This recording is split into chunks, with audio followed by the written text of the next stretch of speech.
All right. Ready to get started at that? Sure. Okay. All right, we'll call the meeting to order at 7:59. And we've got the minutes in your packet. If you've taken a look at them, if we can get a motion to accept them. I'll second it, one of those. All right. Motion by Darlene, second by Bob. All in favor? Aye. Motion carries. Secretary's report. Treasurer's report, I'm sorry. I better put these glasses on. Okay, statement of cash transactions. We have our income of interest, $279. Disbursements, the standard payments to the town for our half of the management and credit card bills, travel for Tom, Toshiba monthly, our accountants and our lawyers. Wendell was a catch-up for, it was a... Oh, no, the quick, survey for the 10 acres. The survey, yeah, $550 for the survey. And then a quarterly check to NYSEG, so for the month, $1291 out. If you go to the income statement, the same receipts, and then you see a breakdown, a little more breakdown of the individual expenses, the town bills up top, the $550 and the $100 again, meeting expense, which was also in the town numbers on the previous page. So for a total loss for the month of $4609. And then if we go to the balance sheet, again, pretty straightforward, the savings account at $1635,976. Total cash, $1737,365. Constant contact prepayment. Total assets are $2751,179. The bonds, the accrued liability for the GM litigation at $250, and then the total liabilities, investments, and fixed assets, and fund balance again at the bottom that I said before that matches. And that's it. Okay. I take a motion to accept his financial statements. So moved. I'll second. Motion by Harry, second by Darlene, all in favor? Aye. Opposed? Motion carries. Okay, the bills for November.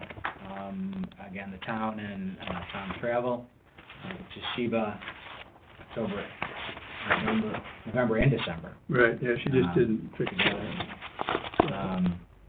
The National Grid quarterly for them, and then the fall mowing by Longsmith. And the front, and the beds combined there, Okay, that landscape maintenance of the fall bed work. for $2256. So we've got a total payments in November of $6705.19, and I'll move that we pay our bills. All right, bills presented by Bob, I'll second it. second by Darlene, all in favor? Aye. Opposed? Motion carries. Thank you. All right, director's report. Yeah, handful of things this time. We did, somewhat out of the blue, and maybe it happens that way, did get a request from NYSEG that they're interested in adding 4, quote, power poles, I shouldn't call them telephone poles, in this I can pass it around, the section of Junction Road that I'm showing you. It, covers, so those 4 poles would go in the GM property, so we're talking really kind of probably from here to the road. There actually is a pole that exists on the other side of the road, so 4 poles in here. I reached out to my relatively responsive NYSEG contact now, and his comment to me was, no, there's no real huge benefit to the park. It should improve reliability. There's like a second circuit, but not one that goes into the park and so on. So it's fine, and then it really comes down to, is everything sort of fine. I did speak yesterday to Jason Needham from the town water, because that's the only thing that runs through there. There really is no sewer and so on. The sewer kind of cuts up by the cogen plant. But he's comfortable that NYSEG comes out and usually pre-marks where they're going to put the poles, and usually in that utility easement, which is behind where the water lines run. So he doesn't have any issue with it. So unless you all have any concerns, Tom's looked at it, we'll execute that easement So there's a couple little things on there that I want to make a phone call and just get some clarification on. They've got the ability to put the guy wires beyond the easement, Oh, so I want to, Sure. and that's not defined. yeah, So I just want to, clarify for them, make sure that we're going to have access if and when we develop that property, and that their guy wires. The easement allows for access, for vehicular access, but make sure that they have an understanding that we do intend to develop it, and that the guy wires. I want to get an idea of what the heck's going on. I might ask for some slight adjustments on the language of the easement, but really it's 30 feet from the road. The eastern edge of the road is how they've written it, but I want to know if they mean the eastern edge of the right-of-way or the eastern edge of the road is alive. I might have to make some adjustments in that regard. So what I'd ask for is a motion to approve it, just contingent on attorney review and approval of the language of the easement. Then I can just sort out a couple things for you. Would we, or would anybody who uses that property ever consider taking a road out to the main road? Or do we set them all to come in from the GM road? I mean, since we haven't done any Good real, point. we haven't done any real substantive design work, if you recall, to your point, this strip, for the most part, which is just, will be developable. The Right. wetlands, they're not simple, but the wetlands kind of sit like so, making this, and that developable. We do have the one plan from, Wendell that shows some roads coming in off of Drive 7 and all, but, I'm just wondering about the height of the wires. I mean, if somebody wants to go out to the road and trucks are coming in, will everything be high enough Yeah. for the trucks? to I'll get find in? out. The way that it's written, it suggests that you would be able to use it for a vehicular traffic. Okay. So I think that they would understand that, but I'll talk to them. okay. All right, let's do a motion to approve for Tom to discuss with NICEAG, the easement agreement. Subject to attorney review. What he said, I'll make that motion. Second? All right, motion by Darlene, second by Bob, all in favor? Aye. Aye. All right, appreciate it. A couple other nitty things, related to the town, although we obviously connect with the town server and stuff. We were unsuccessful with the cybersecurity grant, which is surprising to me. I do have a phone call Monday to receive some feedback on why. That one surprises me.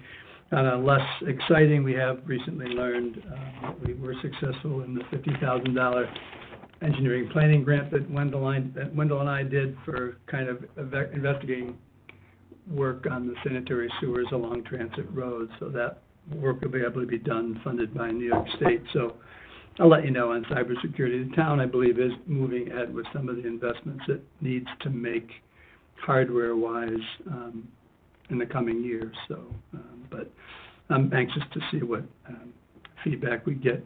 Y'all have been sent the board evaluation. If you lost it,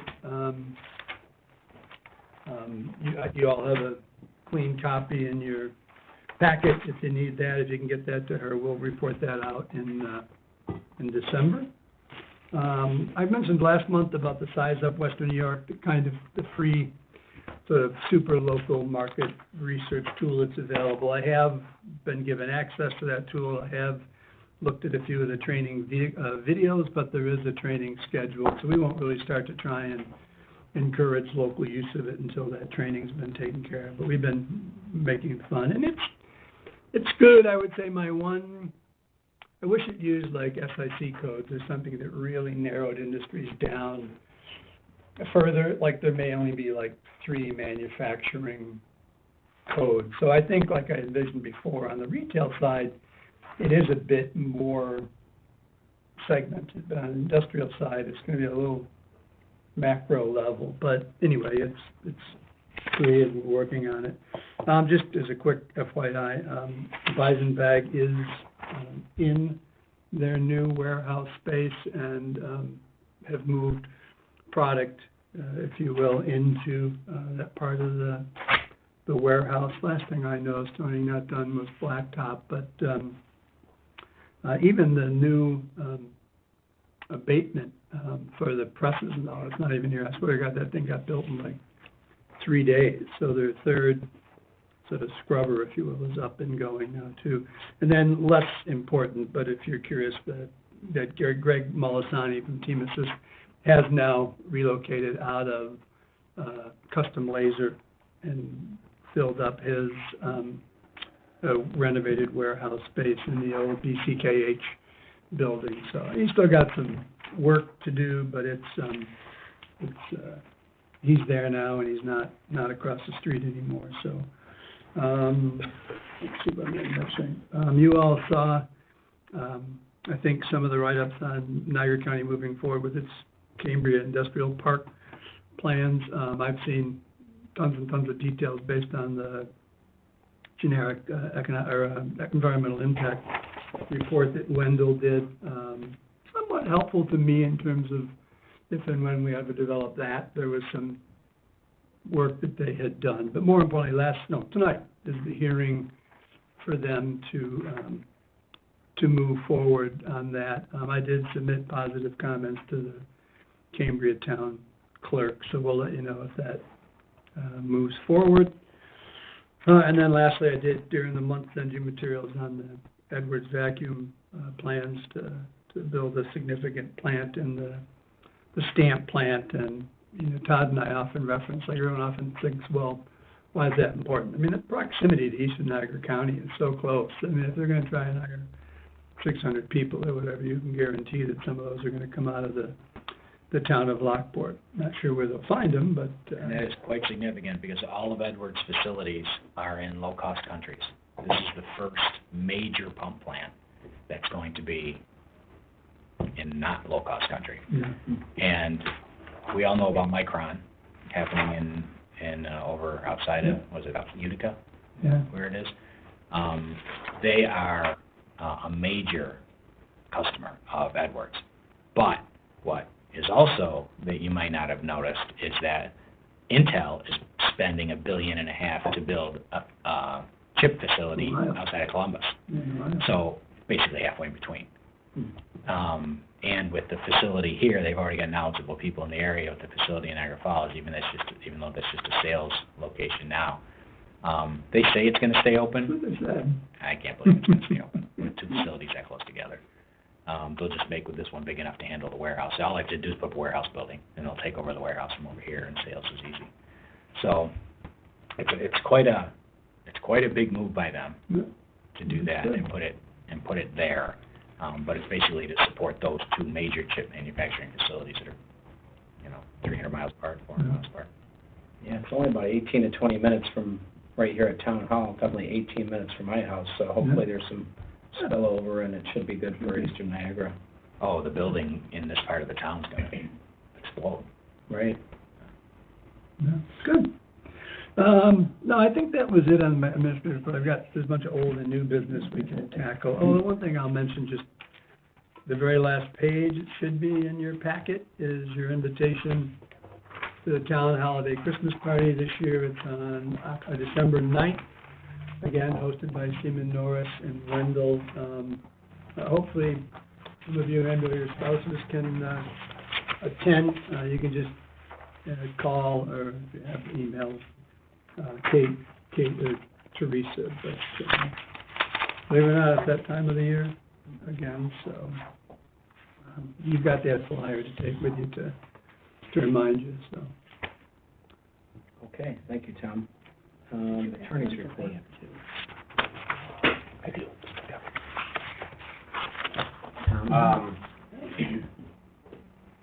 Can't think of anything unless we want to go into an Yeah, executive well, I got a bunch, session yeah. on a couple of topics. Okay, sounds good. Okay. All right, old business? Yep, you have in your packet, the proposed 2023 budget that we need to approve today. I did put an alternative one together that took out the renewable properties income. Remember, that's a $140,000 swing. But just for the sake of having one approved, when Tom Seaman and I chatted, this one probably seems the most prudent. So it's not much different than what you all saw last month. Just to remind you, it does under admin fees have, quote, conservatively, Verizon's installment and then the renewable properties pilot. Most of the work's over on the expenditure side. To make it balance, if you will, we did tweak up advertising and promotion, be that, more in some print ads in Business First, or we've never really supported the Economic Development Council with a sponsorship, so there's that opportunity. The attorney fees and other things that you'd expect, like in financial personal services, have a 2.5% increase in them. And the major swings are really a big chunk in engineering fees. Remember, if we are successful in receiving a FAST grant, there'd be significant Wendell engineering fees on the GM land. And then, the real sort of bogey to make it balance is down in that purchase of land or work on that. So it is balanced like we try and do, and as I said, it could swing. But even if, for example, the renewable properties money ends up in 2022, especially those two categories of engineering fees and purchase of land and right-of-way work, can easily be adjusted. So we should definitely take a motion on that.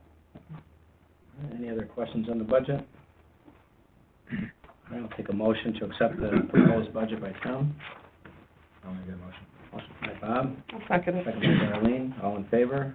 Aye. Opposed? Motion carries. Just real quick, and we'll follow up with Eric, Bob's attempt to see how, quote, easy per Eric it is to open up a government CD really wasn't that obvious, especially on the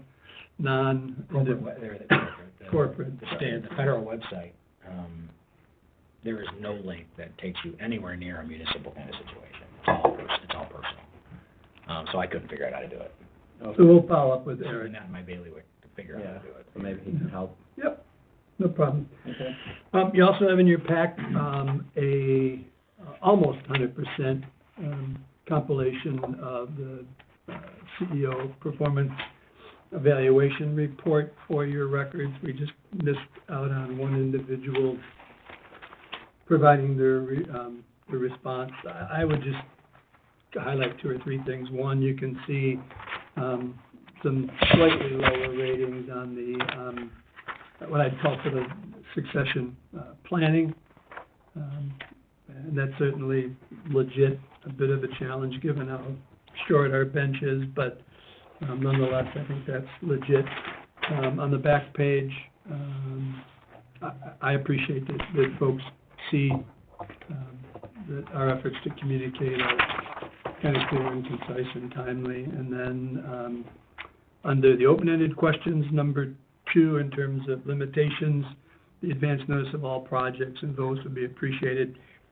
Super well taken. I mean, we're going to talk about, quote, 2 projects today. We're certainly at the point of ready to approve them. And yeah, I sent materials out to you this week, but I think that that's valid, I guess, is my point. So appreciate people's work on that. We'll, A, file it, but B, it does get involved in the Paris report as well. So, and if we do get the final board members' materials, I'll get Darlene or Maureen to update that.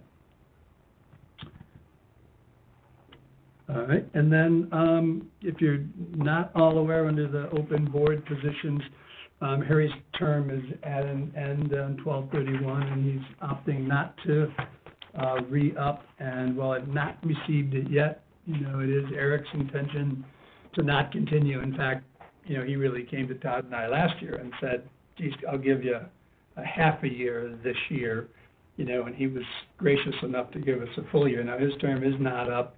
We'll have to get a letter of resignation from him. In terms of relatively quickly finding replacement board members, I do have a call at 3 o'clock today with Kristen Anderson, who we considered to replace Eric, albeit he didn't leave, so we didn't have a slot for her. It appears that she's still interested, which is lucky. I'll validate that this afternoon at 3 o'clock. You all have seen her resume previously. If you need to see it again. She's the CFO at, Niagara Falls? no, Beechwood Nursing Home Facilities, and has been for a number of years. Town of Lockport resident out on Plank, and does a lot in the Lockport community, so we probably would be advancing her resume to the town board. I have one other individual I've not spoken to. It's funny, I put a list together probably 2+ years ago, and I went back and looked at that list the other day, and I'm like, why the hell did they put their name on there? And they aren't really appropriate, or I don't think that's enough business experience, or they'd never be on the board. So I guess my message is I will reach out to the other individual that I think would be halfway decent. His name's Terry Kuska. I don't know if anybody's familiar with the Kuskas. They used to live over on the end of Willow. Now they live in Carlisle Gardens. He is a kind of senior IT consultant, for the most part, in the healthcare arena, but bright guy, active in the Niagara County GOP organization. It's funny, they usually see him every year at Mike Norris's fundraiser. But good business mind and so on, but have absolutely no idea whether he'll be interested in something like that or not. But I will reach out to him since I know him well enough. But the bottom line message is, feel free to make some other suggestions to Todd or I, and we'll get moving forward on those so we can try and be as in full a position come January as we can be. All right, sounds good. Any other new business? Nope, not at this All point. right, I'll need a motion to move into executive session for consultation with attorney. Seconded. Motion by Darlene, second by Harry. All right. Floor is Tom's. All right, I've got Oh, hang on. Oh, yeah.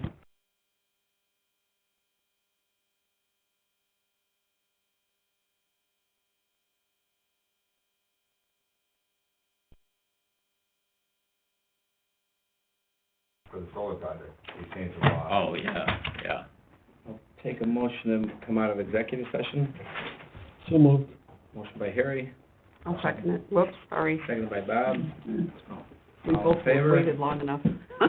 Aye. Aye. All right, next meeting is Thursday, December 8th, and it looks like Tom also. Yeah, I wanted to mention that, yeah. You have in your packet that I would take with you the proposed 2023 meeting dates, at least as I look at them. I think the only one that's a challenge would be the April 13th.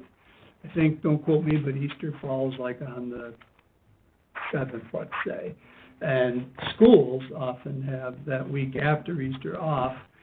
Not too many of you have school-age kids hanging out and having that be a driver for when you take vacation, but all the other ones aren't near any holidays or anything like that, other than the April 13th, so we obviously can play that by ear. But otherwise, yeah, plan on these, and we'll get them on the website and all. One other question on the Cornerstone one. So we're putting a teller facility there. Yeah, Do they have to do a traffic study? No. I doubt it would, Strauss. Not right there. They didn't even do a traffic study. It would exit onto Strauss, Mm, and the light's there. mm. It didn't have, it didn't trigger an automatic traffic study, the planning board didn't require them to do one. Because we had one, somebody had to do one on Junction. An old project, somebody had The county did it as part of theirs, but that's They not did kind for of. a while, yeah, they did. Alright, Yeah. not important. Okay. Yeah, that's part of their secret, so they don't report it. All right, Yeah, because it's all take a regional. motion to end the meeting. So moved. Motion by Harry, Second. second by Darlene. All right, meeting adjourned. All right, appreciate the feedback. All right, very good.